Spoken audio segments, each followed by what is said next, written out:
Hey everybody, welcome to this is gonna be part 4 of an ongoing series about Grounded. This is gonna be sort of an overview of creative mode, and more of just a show off of what I've done. My main game is bugged. I can't get to burgle anymore. The door's relocked, and I'm about 30 hours into the single player stuff, so I don't really want to lose any of that or start over. So I'm kind of waiting to see if there'll be like a patch or fix or something, just so I start messing with it again.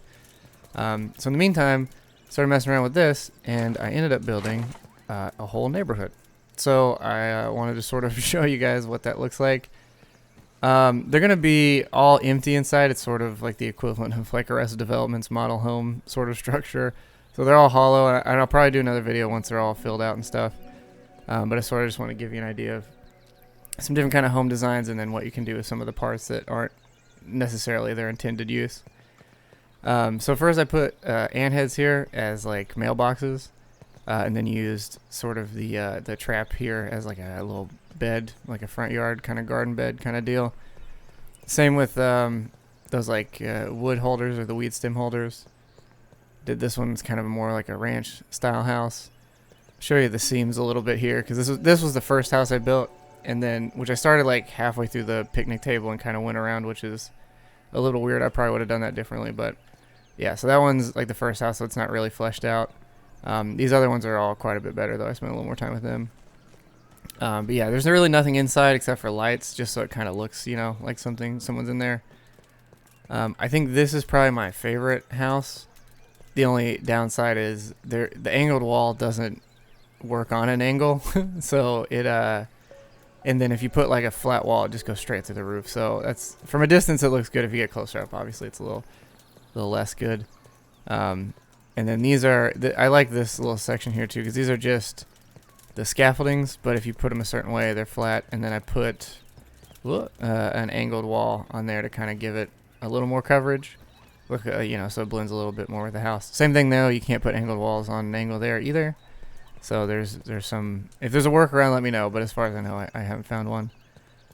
This is kind of a smaller sort of house. It's sort of reminiscent of the ones where I grew up in Texas. They kind of look somewhat similar to this. I put this creepy man in here, and then his yard has kind of like a workbench and some you know, campsite or something, so you know, a little meta there with kids camping out in the backyard of a giant backyard.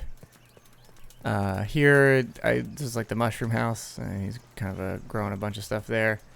That's a lure trap. The creative mode doesn't have any bugs in it, I found, so these are, you know, just purely for aesthetic, but they all have the smoke that comes out because I had a yard of them at first, and I turned around and realized, oh shit, there's a ton of that there. So I took that out, and then this is more of a basic home. This is kind of the last one I did because I was getting a little bit burned out because I spent maybe 4 or 5 hours just kind of doing this.